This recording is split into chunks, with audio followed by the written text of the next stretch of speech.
You'll remember that Kamala Harris thought she could get away with lying about Biden for 4 years, his age specifically, but also the awful policies that him and her did together. Recent polls suggest that she did not get away with that lie, however, and I'll show you them in just a second. But here first is a video of President Biden just this last week being asked openly about the coup that he went through. Watch it right here. Donald Trump claims that you were pushed out, put from the top of the ticket, and this amounts to a coup from your party. What do you make of those claims? His what? What's your message to people who are... He had no response, just mouth agape, eyes wide open. Like, this man is not well. He's clearly so old, and I would never make fun of an old person, honestly. I have respect for my elders. I think we should respect them, except for if they are actively trying to hold power over you and then lie to you and say that they're not old. At that point, all gloves are off. Like, I would never mock an old person. I think that's really bad, except for when they try to usurp power over you and lie to you. That's just my one exception to that rule. I've said for a while that there's a large percentage of the vote. This is just kind of some of my political thoughts overall. I think there's a large percentage of the vote in America that are honestly the stupid vote. I really hate to say that. There's a lot of people out there that are like, Americans they're smarter than this. I don't believe that. I just don't. I think there are a lot of Americans that are not too smart for this. But this is actually the one exception to that rule, which is that they just don't buy into the crap that the media has been feeding them, specifically about Biden's age. They buy into tons of crap from the media, but one thing that even the stupid vote didn't buy into is this lie that Biden just stepped down. He did not, and no one believes that.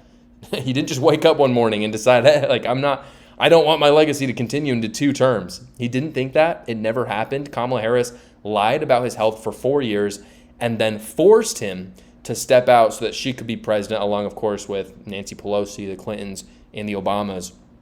Again, though, as I said, this lie, it actually didn't turn out. Most people don't believe this, even the stupid vote, and that is manifesting itself in these recent polls that I'm going to show you right here, which really suggest to me that the Kamala Harris kind of honeymoon period, it's over. I'm going to show you 3 right here. These are from different people as well, and as I've talked about in the past, some of the polling isn't as accurate. Sometimes polls don't translate, sure, but this is what we got, right? So this is what we're going off of. So Trafalgar Group, this is just a swing state poll, way more important than the national poll.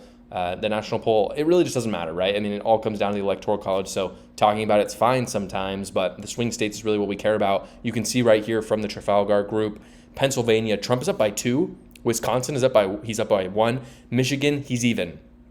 Just to be clear, if Donald Trump takes Arizona, Nevada, Georgia, and North Carolina, which as of now he has a higher percentage chance to do than Kamala Harris by a thin margin, I mean, it is very razor close. If he takes those states and wins just one of these, it's game over. If, as this poll suggests, he takes Pennsylvania and Wisconsin, he could even lose some of those other states. I mean, he doesn't need Nevada anymore. I don't even think he needs Arizona at that point because Wisconsin is a more populous state. So, anyway, this poll looks very good. It's very different from the rest. It's not the only one, though. I'll show you right here. We have the second. This is insider polling, swing states poll. This is the other side. So I just showed you kind of what they call the blue wall, the Pennsylvania, Michigan, Wisconsin. These are the swing state polls in the other region that I was just talking about. Arizona, Trump's up by 1. Nevada, Trump up by 1. Georgia, he's even. North Carolina, up by 1. So again, razor thin. I'm not saying that this isn't close, but when you look at polls, and I'm going to kind of make this clear with my next poll that I'm going to show you, you don't always know where the polls are at, but what you can see is where the polls are changing. Among the same pollsters, if you're seeing, +3 Kamala, +3, and then all of a sudden +2, +1, and now Trump +1, I'm not saying those polls are necessarily accurate, but you know that there is momentum heading in one way. And what you're seeing for all of these pollsters is that Trump is suddenly starting to poll higher than he was polling before. If you look right now, this is kind of manifest in this graph that I'll show you right here. This is from ActiVote US. You can see that August 14th, half a month ago, not long ago, Harris was up 4.8 nationally.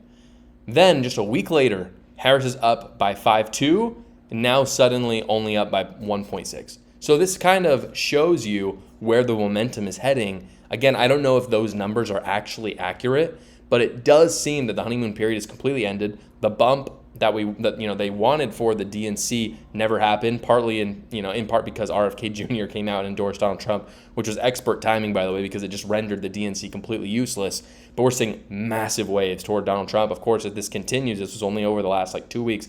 If this happened again in the next 2 weeks or month, it would be perfect timing, considering a lot of those early mail-in ballots are coming in, especially in Pennsylvania, one of the key, the most key swing state, and you could see Donald Trump easily win those states where he was kind of pulling behind.